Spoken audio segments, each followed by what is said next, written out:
Somewhere in the Pacific Northwest, ancient floods once moved boulders the size of houses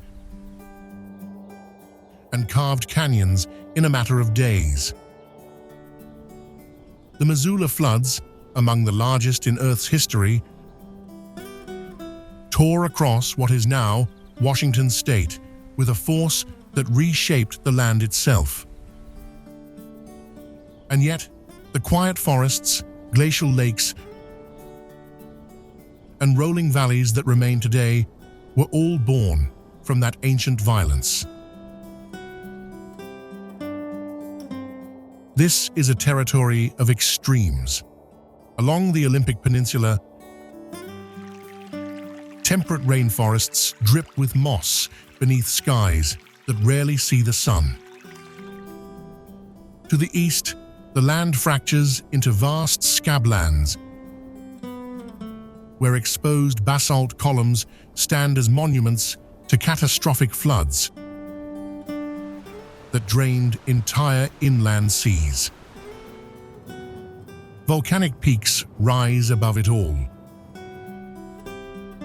and their glaciers feeding rivers that wind through alpine meadows and eventually reach a coastline where sea stacks emerge from the Pacific like sentinels frozen in time. From the turquoise waters of North Cascades lakes to the silent islands scattered across Puget Sound, from the lunar terrain of Mount St. Helens to the Bavarian streets of a town nestled deep in the Cascades, Washington holds landscapes that seem to belong to different continents entirely. A single state containing rainforests, volcanic deserts, glaciated summits, and inland waterfalls plunging hundreds of feet through solid rock. How did this corner of America become one of the most geologically diverse places on Earth? What stories lie beneath its emerald canopies and mist-covered shores? What follows is a Washington few travelers truly know. A land where fire and ice wrote the earliest chapters, and where every valley, peak, and coastline still carries the memory of forces far older than human history. Those turquoise waters mentioned in the northern reaches of the Cascades belong to a wilderness few Americans ever witness firsthand. North Cascades National Park sits just south of the Canadian border, holding more glaciers than any other park in the lower 48 states. Jagged peaks rise above 300 of these ancient ice fields. Their meltwater-feeding valleys cloaked in old-growth forest. Less than 50,000 visitors reach its remote interior each year, making it one of the least-traveled national parks in the country.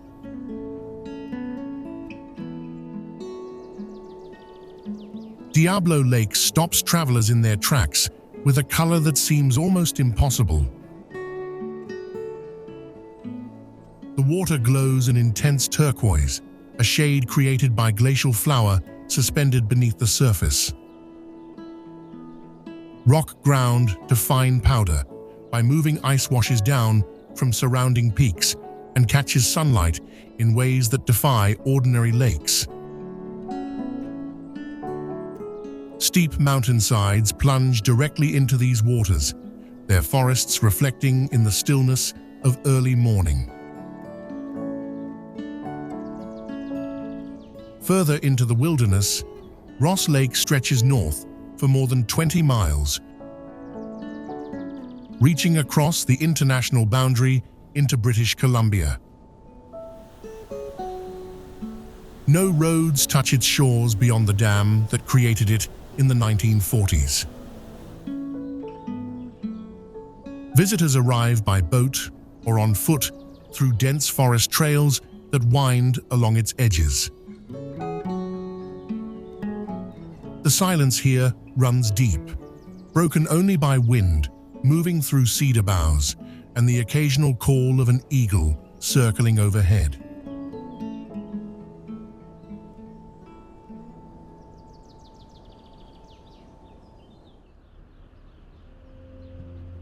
Where the Cascades finally release their grip on the land, Washington's northern coastline curves toward Canada.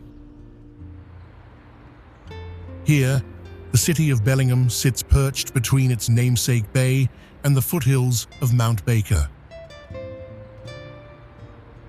Historic brick buildings line downtown streets that slope gently toward the water. The city serves as a gateway to both the San Juan Islands and the wild peaks of the North Cascades beyond.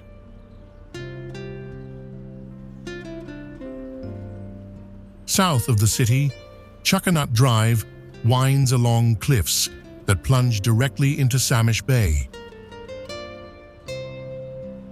This 21-mile stretch of road was one of the first scenic byways in the Pacific Northwest. Carved into sandstone bluffs in the early 1900s, the route hugs the coastline with curves that reveal new vistas at every turn. Madrone trees, with their peeling red bark, lean out over the pavement. Their twisted forms shaped by decades of salt wind. The drive passes through pockets of old-growth forest where ferns carpet the ground beneath towering Douglas firs. Pullouts along the route offer views across the bay to the distant shapes of Lummi Island and the San Juans. At low tide, oyster beds emerge along the shoreline, remnants of a shellfish industry that once defined this coast. The road eventually descends into the Skagit Valley, leaving the cliffs behind for flat farmland stretching toward distant peaks.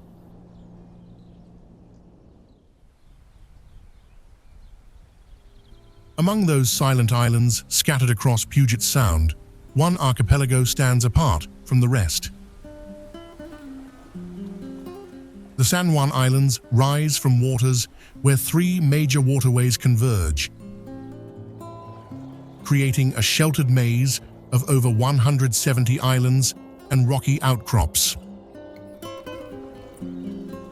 Only a handful are inhabited, leaving most to harbor seals. Nesting eagles are in the ancient madrone trees that twist along their shores.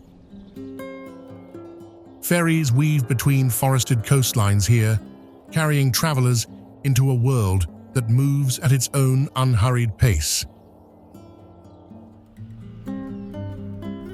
These islands formed when glaciers carved deep channels through the region thousands of years ago.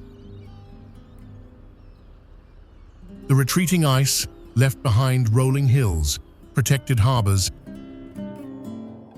and soil rich enough to support small farms that still operate today. Orca pods patrol the surrounding straits from spring through autumn, their black fins cutting through waters that run cold and clear. Kayakers often share these passages with porpoises and sea lions drifting between kelp forests below.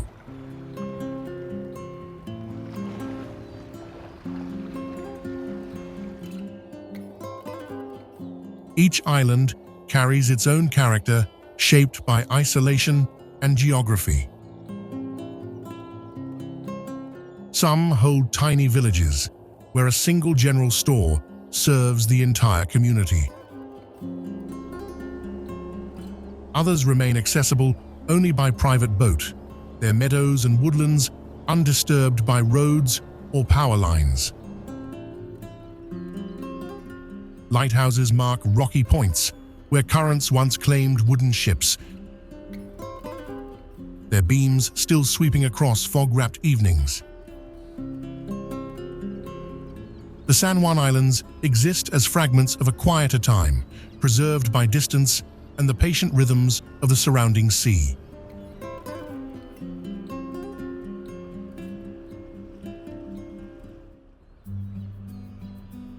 Not all of Puget Sound's islands exist in quiet isolation.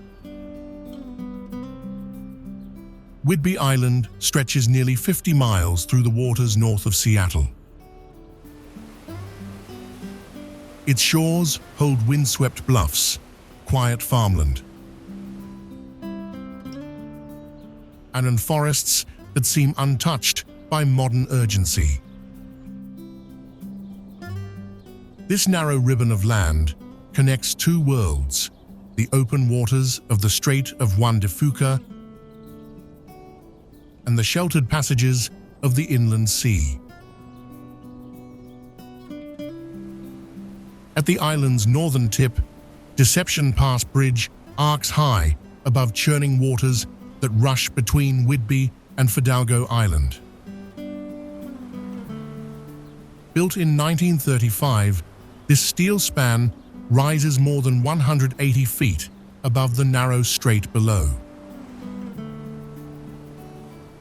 Tidal currents tear through the gap twice daily with surprising force. Standing on the bridge, visitors watch waters swirl in patterns that seem almost alive. A reminder that the Pacific never truly rests.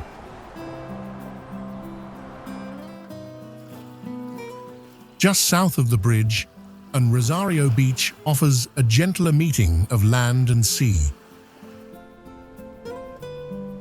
Tide pools dot the rocky shore, each one a small world of anemones, sea stars, and hermit crabs. A carved wooden story pole stands near the water, honoring the Samish people who gathered food from these shores for thousands of years. The beach faces west toward distant islands, and on clear evenings, the sun drops behind the Olympic Mountains in silence.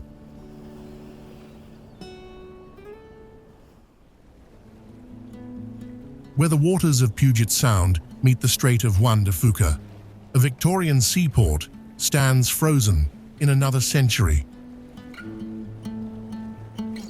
Port Townsend rises from the northeastern tip of the Olympic Peninsula. Its brick storefronts and ornate mansions preserved as if the 1880s never quite ended here.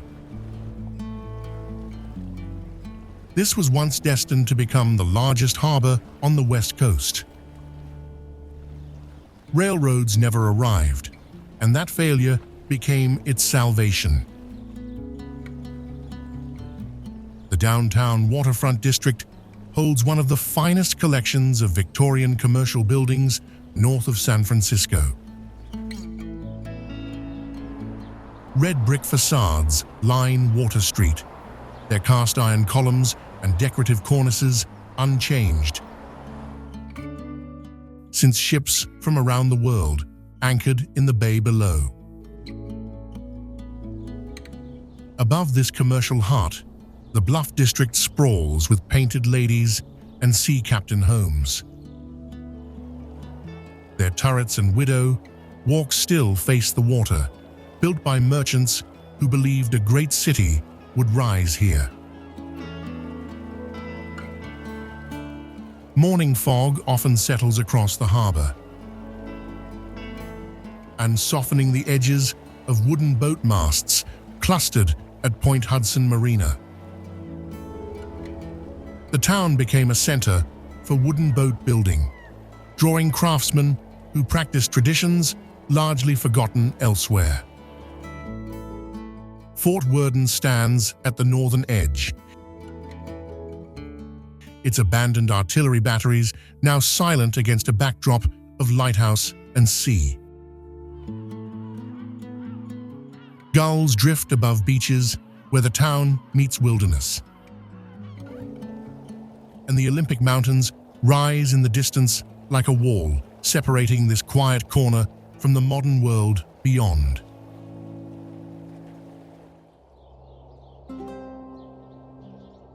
The Olympic Peninsula guards nearly 1 million acres of protected wilderness behind its mountain wall.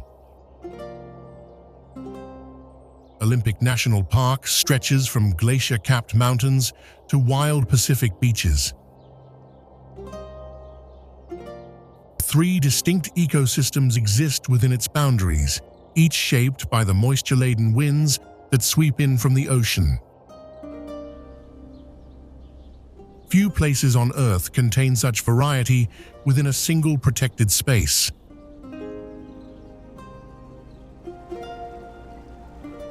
The Hoh rainforest stands as one of the finest temperate rainforests in North America. More than 12 feet of rain falls here each year, feeding a cathedral of Sitka spruce and western red cedar. Moss blankets every surface, hanging from branches in thick curtains that filter the light into soft green shadows. The forest floor remains perpetually damp, nurturing ferns that grow taller than a person. Walking the Hall of Mosses trail feels like stepping into a world that existed long before human memory.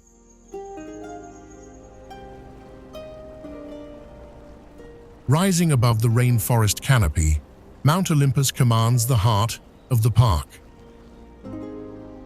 Its summit reaches nearly 8,000 feet, crowned by glaciers that have carved the surrounding valleys over countless millennia. 7 glaciers still cling to its slopes, remnants of ice ages that shaped this entire peninsula. The mountain catches moisture from the Pacific, creating the very conditions that allow the rainforests below to thrive. Few visitors reach its peak, but its presence defines the wilderness around it.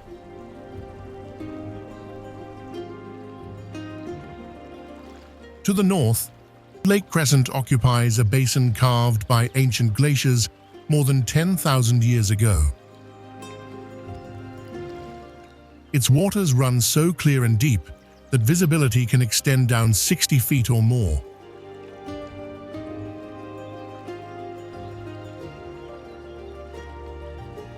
Surrounding cliffs rise steeply from the shoreline, their forested slopes reflected perfectly on calm mornings. The lake holds species of trout found nowhere else on Earth, isolated here since the last ice age. Storm King Mountain watches over its southern shore, offering trails that climb through old-growth forest to views across the entire Olympic interior.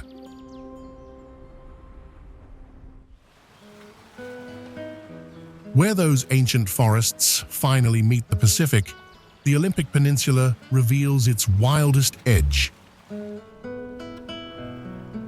This coastline belongs to a different world entirely, and one shaped by relentless waves and storms rolling in from thousands of miles of open ocean. Here, the land does not end gently. It fractures into sea stacks, tidal pools, and beaches littered with drift logs, the size of fallen giants.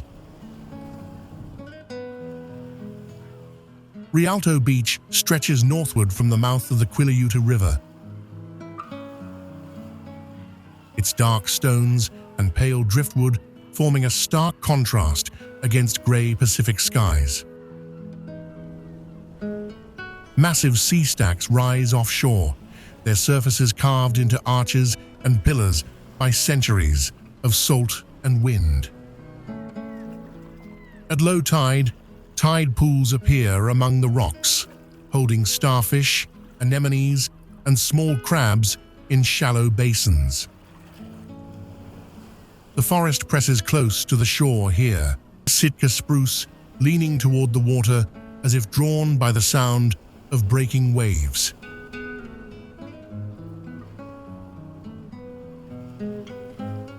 Cape Flattery marks the northwestern corner of the contiguous United States, a place where the continent simply runs out of land. A wooden boardwalk winds through coastal forest before opening to views of jagged cliffs and churning water far below. Sea caves cut deep into the rock face, their interiors echoing with the boom of incoming swells.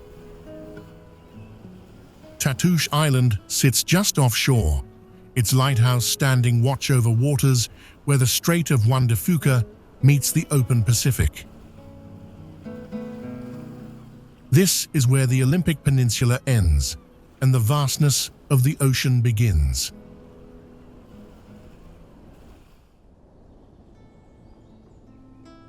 No peak in the Pacific Northwest commands the horizon quite like Mount Rainier.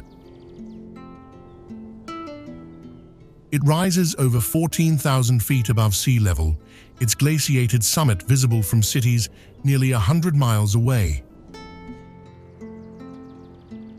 The national park surrounding it protects some of the most dramatic alpine terrain in the lower 48 states. Here, ancient ice still carves the mountain, while wildflower meadows bloom in brief summer windows beneath its permanent snows.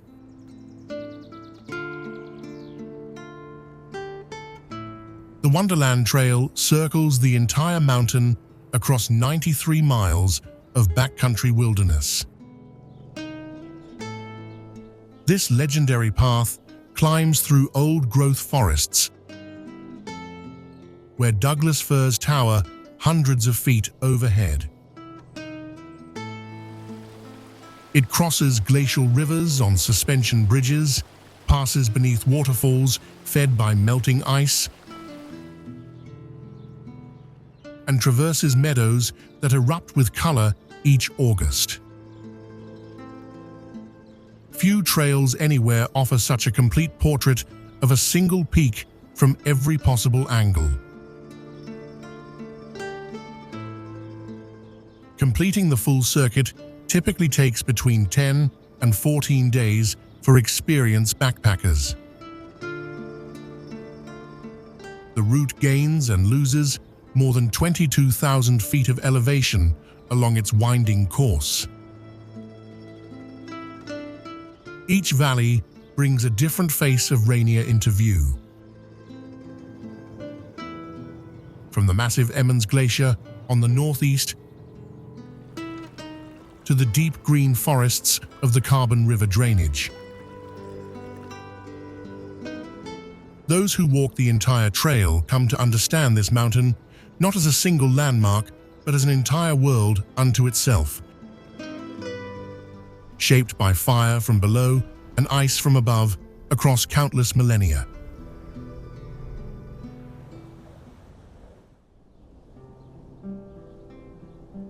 "45 miles to the southwest, another volcano tells a very different story.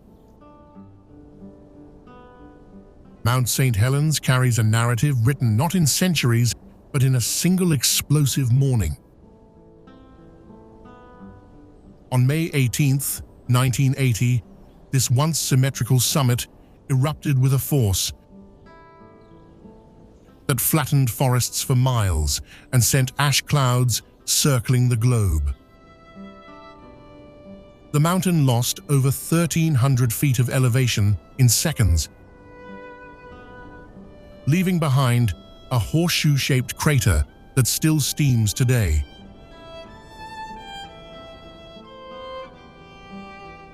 The landscape surrounding the volcano now exists as a living laboratory of recovery and resilience. Where dense evergreen forests once covered the slopes, wildflowers now push through volcanic soil alongside young saplings, reclaiming their territory. The blast zone stretches across miles of terrain that scientists initially believed would remain barren for generations. Nature had other plans, and life returned far faster than anyone predicted.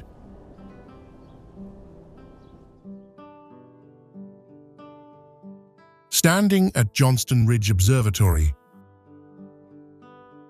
the full scale of the eruption becomes visible in ways photographs cannot capture. The gaping crater exposes layers of rock and ice, while a new lava dome slowly builds within.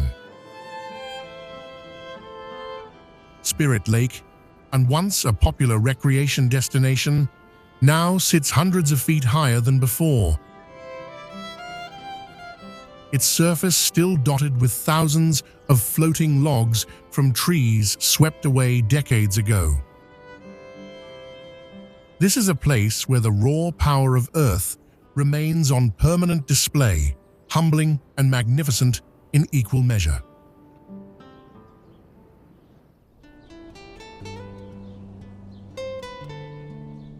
The Cascade volcanoes stand divided by one great breach. A corridor carved not by fire, but by water. The Columbia River Gorge stretches for more than 80 miles along the border between Washington and Oregon. Sheer cliffs rise thousands of feet above the river below. This canyon serves as the only sea-level passage through the Cascade Range.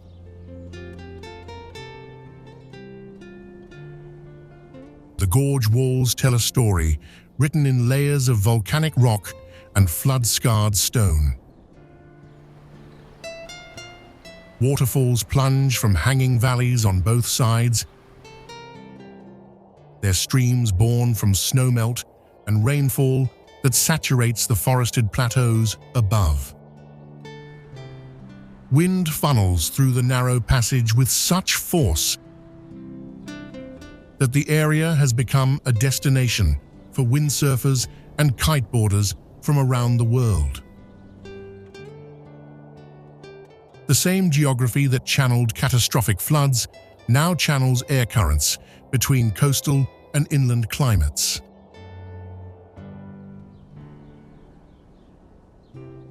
Morning fog often settles into the gorge, softening the edges of basalt columns and evergreen forests. As the day warms, these mists lift to reveal a landscape where green meets gray in countless variations. The Columbia itself flows wide and steady below, its surface reflecting the cliffs that contain it. Indigenous peoples navigated these waters for thousands of years before settlers arrived. And the river still carries that sense of ancient purpose through the heart of the Pacific Northwest.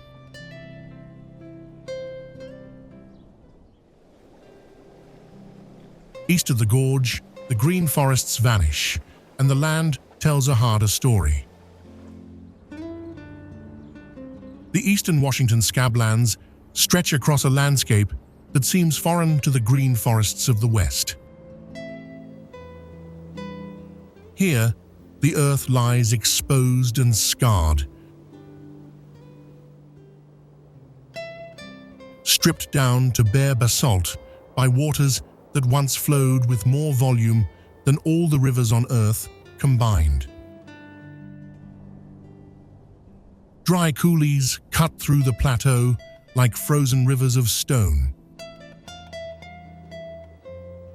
their walls rising hundreds of feet above floors that have known no water for thousands of years.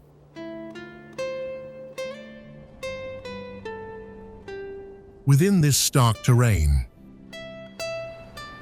Palouse Falls stands as perhaps the most striking monument to that vanished cataclysm.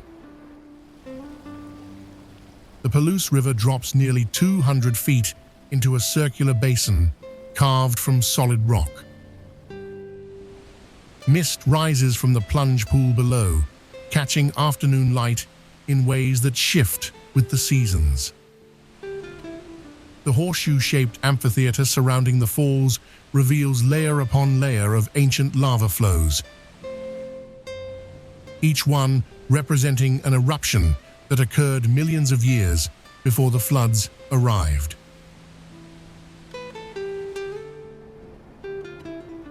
Standing at the canyon rim, the scale of what happened here becomes difficult to comprehend. Floodwaters hundreds of feet deep once roared across this plateau, ripping away soil and carving new channels in a matter of hours. The falls themselves are relatively young in geological terms, created when those torrents found a new path for the river. Today, the Palouse flows quietly over the edge, a gentle reminder of forces that once moved with unimaginable violence across this silent and sun-baked land.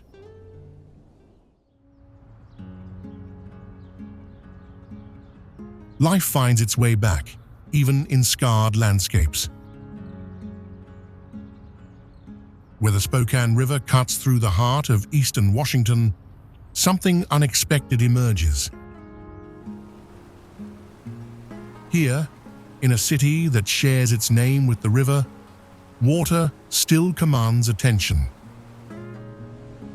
Spokane rises around a natural wonder that early settlers recognized immediately as a source of both power and beauty.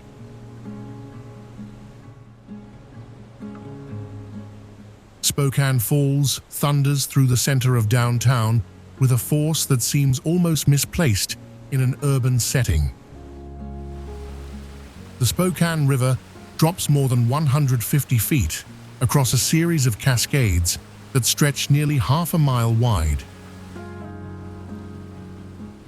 Mist rises from the churning water and drifts across nearby walkways. In spring, snowmelt from the surrounding mountains swells the falls into a roaring spectacle that can be heard blocks away. Few American cities can claim such raw natural power at their very core.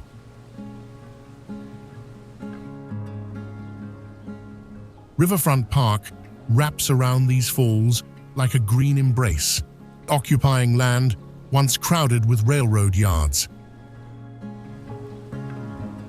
The 1974 World's Fair transformed this industrial stretch into a 100-acre urban oasis. Walking paths trace the river's edge past sculptures, gardens, and open meadows. A historic carousel spins where freight trains once rumbled, and a gondola carries visitors directly over the falls themselves. The park connects the city to its river in a way that feels both intentional and effortless. A gathering place where the sound of rushing water never quite fades from earshot.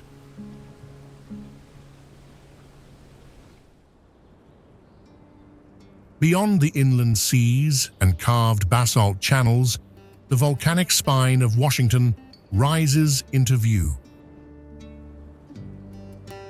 The Cascade Range stretches north to south through the state like a fortress wall built by geological time. These peaks stand as active monuments to the fiery forces still churning beneath the Pacific Northwest.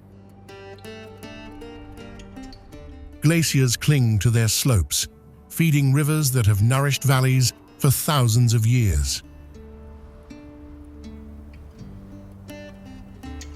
Mount Baker dominates the northern horizon with its massive ice-covered cone. rising over 10,000 feet near the Canadian border. This stratovolcano holds more glacial ice than any other peak in the American Cascades outside of Mount Rainier. Steam vents still release sulfurous gases near its summit crater. Reminders that molten rock waits not far below the frozen surface. Indigenous peoples called it Koma Kulshan, the Great White Watcher. And from hundreds of miles away, its silhouette commands attention. Far to the south, Mount Adams stands in quieter solitude above the Gifford-Pinchot National Forest.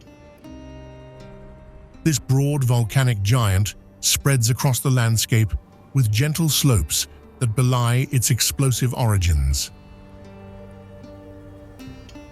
At over 12,000 feet, it ranks as the second tallest peak in Washington,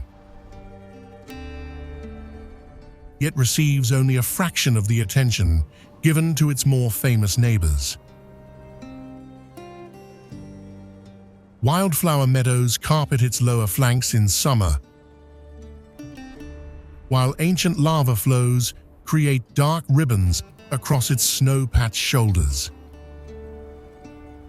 Together, these two sentinels frame the Cascade Range as a corridor of sleeping giants, where ice and fire exist in uneasy truce.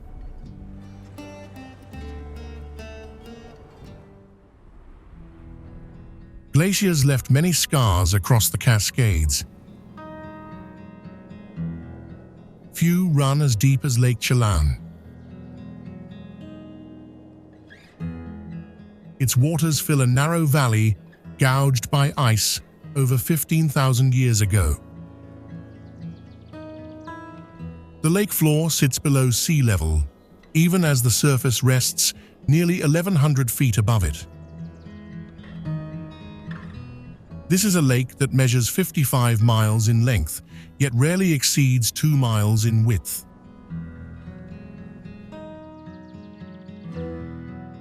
The southern end opens to sun-drenched hills covered in orchards and vineyards. Here the climate shifts dramatically from the wet western slopes of the mountains. Warm summers and dry air create conditions more reminiscent of Mediterranean coastlines than Pacific Northwest forests. Small towns dot the shoreline, their docks welcoming boats that serve as the only connection to the wilderness beyond.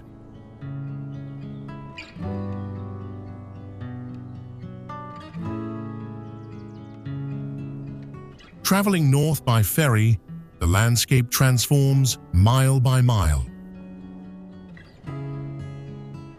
Forested slopes rise steeply from waters that shift from emerald to deep sapphire.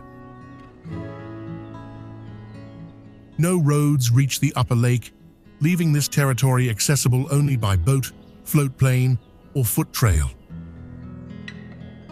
At the far end sits Stehekin, a remote community of fewer than 100 residents who live without connection to the outside electrical grid. Mountains close in on all sides here, and their peaks holding snow well into summer, while the valley floor blooms with wildflowers.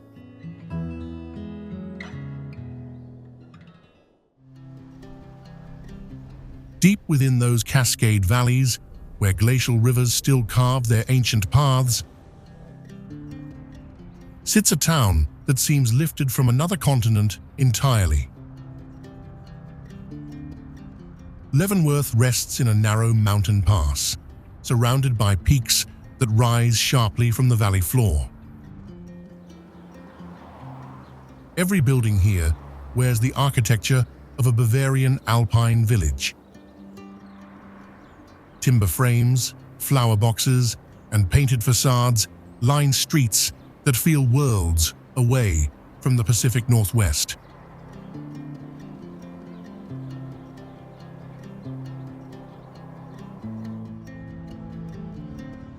This transformation came not from German settlers, but from American reinvention. In the 1960s, the town faced economic collapse after the railroad moved its operations elsewhere. Local leaders chose a bold path forward, remaking the entire downtown in the style of a German mountain village. The gamble worked beyond anyone's expectations. Today, the streets fill with visitors year-round. Drawn by the strange magic of finding Bavaria tucked into the Washington wilderness. The Wenatchee River runs through town, its waters cold and clear from snowmelt high above. Pine forests climb the slopes on every side, their dark green contrasting with the warm wood tones of the village below. In winter, snow blankets the rooftops, and thousands of lights turn the streets into something from a storybook. Summer brings wildflowers to the meadows and hikers to the countless trails that branch into the surrounding mountains. Leavenworth stands as proof that geography alone does not define a place, and that sometimes the most unexpected corners hold the most memorable discoveries.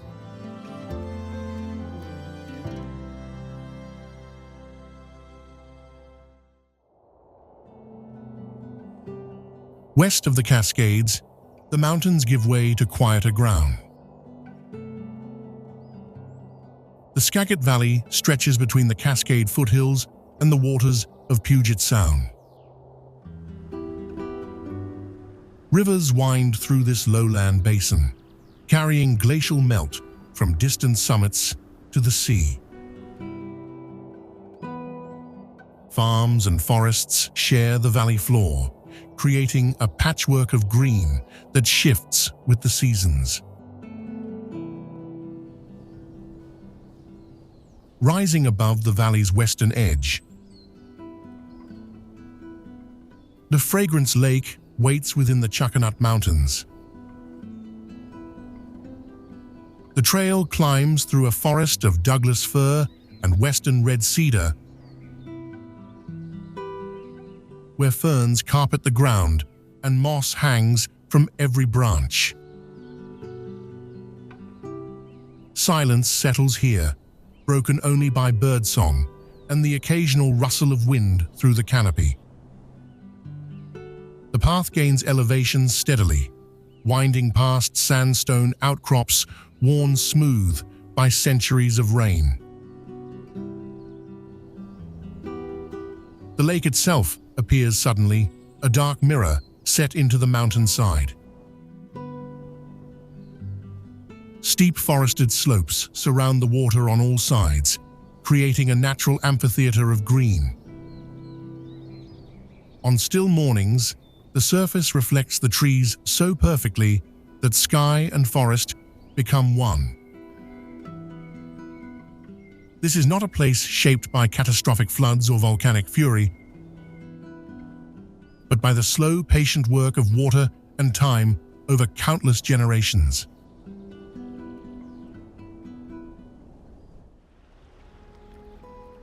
Just 30 miles east of Seattle, the Cascade foothills hold a waterfall that has drawn visitors for generations. Here, ancient forests surround a place of power and presence. This pocket of wilderness feels removed from the urban sprawl nearby. A place where mist hangs in the air and the sound of falling water fills the forest. Snoqualmie Falls drops nearly 270 feet into a steep gorge carved by centuries of rushing water. The Snoqualmie people have long held this place sacred, whose believing the mists rising from the base carry prayers to the heavens. Standing at the upper observation deck, visitors feel the thundering force vibrate through the wooden railings beneath their hands. The river above appears calm, almost lazy, before it pitches over the basalt ledge into white chaos below.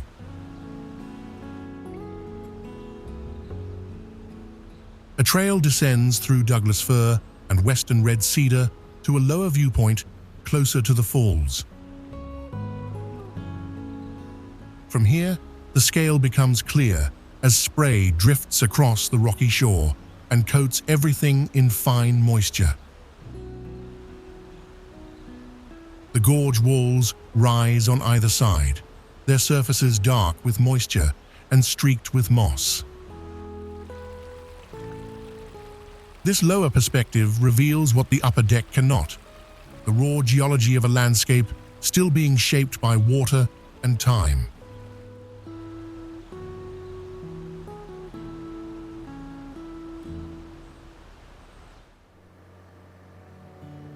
The wilderness thins, and the city begins to take shape along the eastern shores of Lake Washington. Here sits Bellevue, a city that grew from the strawberry farms into one of the Pacific Northwest's most polished urban centers. Yet between its glass towers and busy streets, pockets of calm remain, where water still meets land in unhurried peace.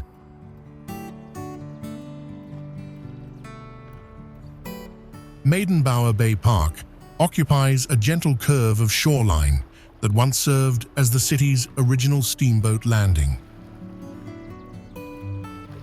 In the late 1800s, this bay welcomed vessels carrying passengers and goods across Lake Washington.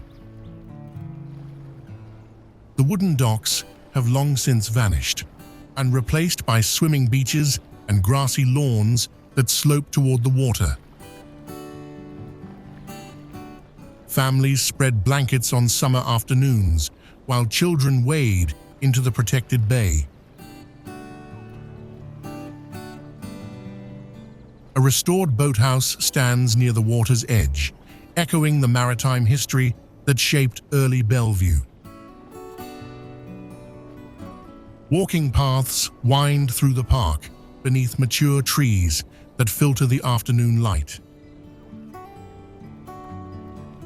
Benches face westward across the lake, offering views of Seattle's skyline rising in the distance. The quiet lapping of waves against the shore creates a rhythm far removed from the city blocks just minutes away.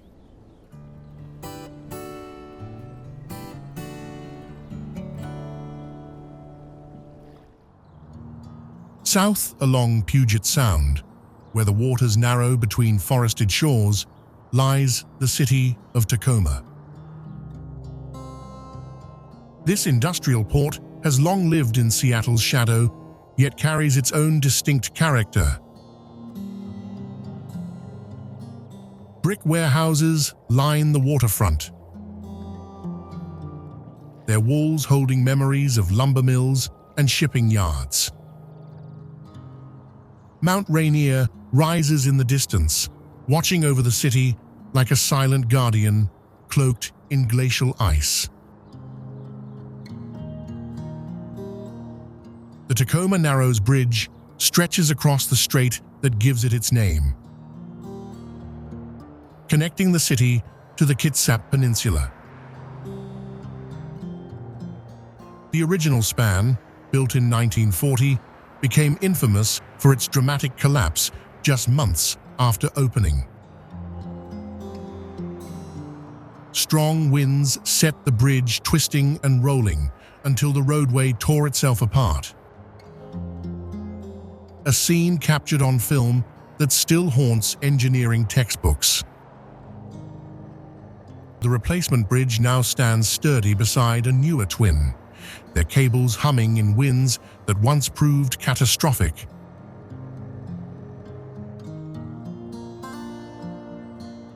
In the historic Stadium District, First Presbyterian Church anchors a neighborhood of Victorian homes and tree-lined streets. Built in 1890, its red brick tower rises above the surrounding rooftops with quiet authority. Stained glass windows filter afternoon light into patterns that drift across wooden pews. The sanctuary has witnessed over a century of gatherings, its walls absorbing hymns and whispered prayers from generations of worshippers who found solace within its doors.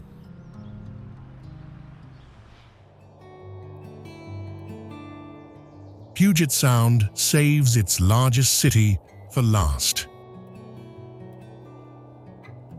Seattle sits nestled against Elliott Bay, its skyline backed by the distant silhouette of Mount Rainier.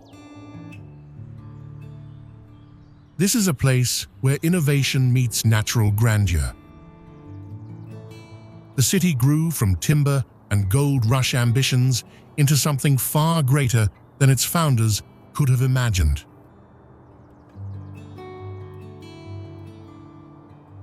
The Space Needle stands as the defining symbol of Seattle's skyline. Built for the 1962 World's Fair, it was meant to represent humanity's reach toward the future. The structure rises 605 feet above the ground. Its saucer-shaped observation deck offering views that stretch from the Olympic Mountains to the Cascades.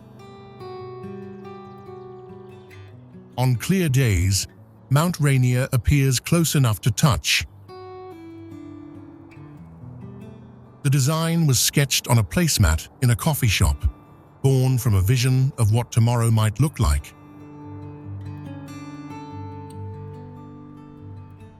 In the heart of downtown, a different kind of wonder emerges from the urban landscape. The Amazon spheres rise like glass orbs planted among office towers.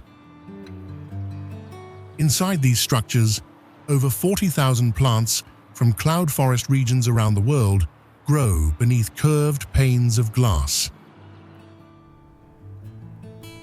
The spheres create a living workspace where ferns, orchids, and towering trees thrive year-round. Walking past their exterior, the contrast between steel towers and this botanical sanctuary speaks to Seattle's unusual character. A city that builds forests inside buildings while surrounded by forests outside its limits.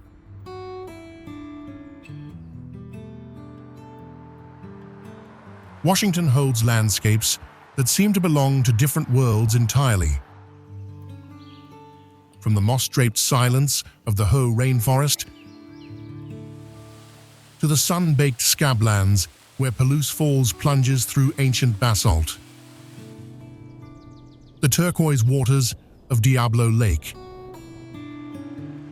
The Victorian streets of Port Townsend. The glass spheres rising in downtown Seattle.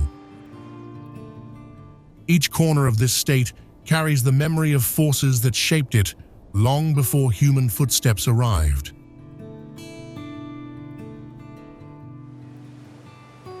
Whether standing at Cape Flattery, where the continent meets the Pacific, or watching mist rise from Snoqualmie Falls just miles from a modern city, Washington reveals itself as a place where fire, ice, and water wrote stories still unfolding today. Click on the video that's appearing now to continue your journey of the wonders of the world.